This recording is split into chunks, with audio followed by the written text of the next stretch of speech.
LoreWarrior Aerotech, the Monarch class dropship.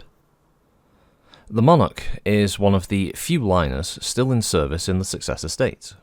Within its aerodynamically designed hull, the 5,000-ton vessel can carry over 266 passengers, plus 900 tons of cargo. Though not as luxurious as, say, a Princess-class dropship, the Monarch is quite comfortable. The ship is lightly armoured and completely unarmed, making it a risky choice for use in any military operation. Some have been used successfully as troop transports by mercenaries, however. The Monarch is one of the few ships whose fuselage is a wingless aerodynamic lifting body. It's 169 metres long and has a span of 104 metres. Most of the dropship's interior section contains passenger decks, and at the bottom of the ship, below these decks, are the ship's transit drives, fuel, its landing gear, and other light machinery. During interplanetary travel, the transit drive provides a constant 1g acceleration, giving passengers and crew the illusion of standard gravity. At the aft end of the vessel is the maneuver drive, which is used only during evasive actions and in most atmospheric travel. Though it's capable of producing up to 3 Gs of thrust, regulator systems prevent the drives from exceeding 2 unless overridden.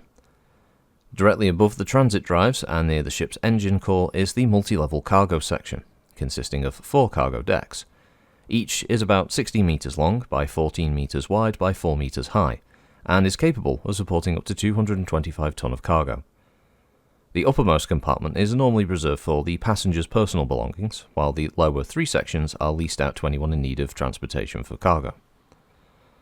At the forward end of the ship is the small command section, which accommodates the ship's 34 crew. The crew quarters consist of 15 double occupancy rooms plus single occupancy for the captain and senior officers. The crew has a small lounge and no separate mess facility. Instead, they are expected to use one of the passenger dining facilities. If the captain doesn't wish the crew to mingle with passengers, they must use the tiny food processing facility located in one corner of the lounge. The crew may spend their off-duty time in one of the many recreational facilities installed for passengers. At the top of the command section is the ship's large cockpit-style bridge, and from here, the pilot and navigator have complete control over ship operations and security. A security panel near the rear of the bridge controls all main bulkhead doors and can monitor activities in near every location aboard the ship. The panel can also reduce the life support systems in various parts of the ship to minimal levels, which would eventually render the occupant of the area unconscious. In addition, the security panel can release tranquilizing gas into the air as a circulation system on any of the passenger or cargo decks. However, it cannot affect any part of the crew or engine areas.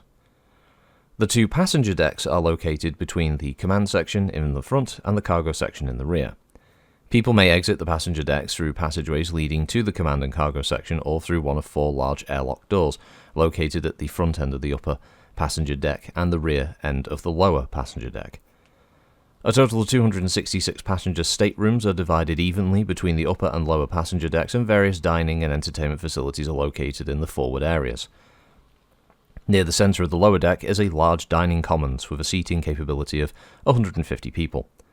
Next to this is a large, well-equipped food storage locker, and to facilitate loading supplies, the locker has a small elevator that leads down to a loading hatch in the lower drive deck.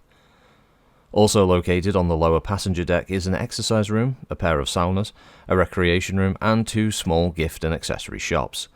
At the forward end are the passenger laundry facilities, waste processing systems, and life support equipment. Lined up along each side of the decks are entrances to 10 lifeboat berths. The upper passenger deck is also equipped with 10 lifeboats, and the deck layout is similar to the lower decks, except that the deck contains a pair of dining facilities with a seating capacity of around 100 people.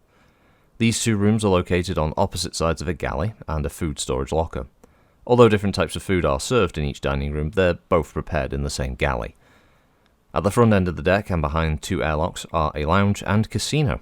The casino contains 3 tables that are used to run any kind of game of chance. A second entertainment lounge is located near the rear of the passenger facilities, along with a small vid-tape theatre.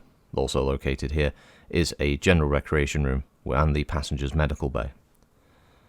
The Monarch then has outlived many other dropships because of its inoffensive nature. It's unarmed and too lightly armoured to be a threat to anyone, and in addition, because its superstructure is so weak, the vessel has never been modified for combat.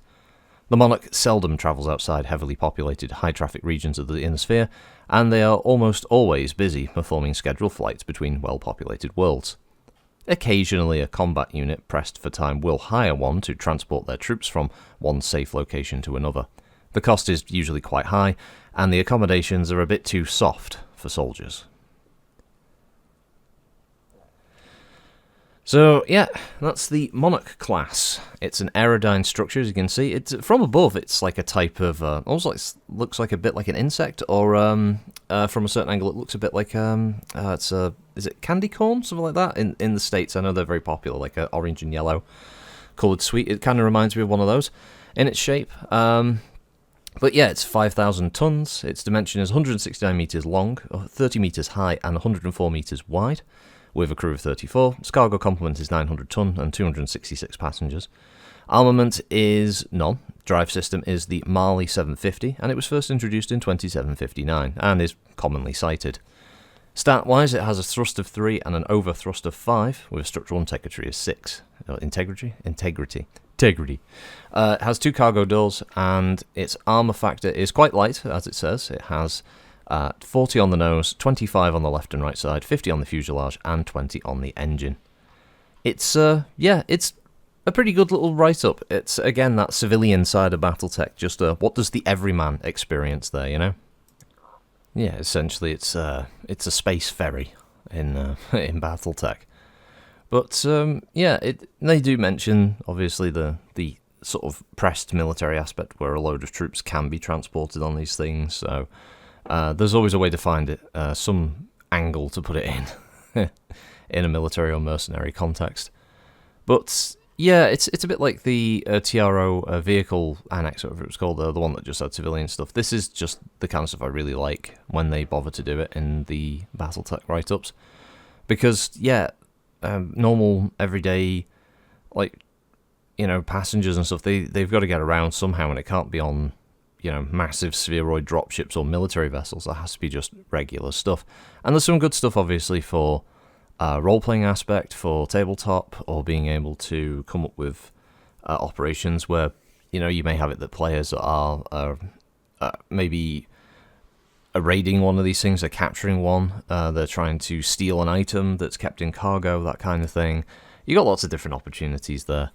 Or even having the players are on board one of these things and they get attacked by a group, and it goes all Die Hard style where the players are having to sneak around on board and find a way to overcome the terrorists or the pirates or whatever you want to do. There's loads of little silly ideas you can come up with, not necessarily mech related, of course, but for something for players to do that's a bit different. It's kind of fun. It's kind of cool, so it's fun. But I've got nothing else to ramble on about that one. It's a space bus. It's the Monarch. It's the space bus. I'll catch you all next time. Thanks for listening as always, and have a good week. Bye.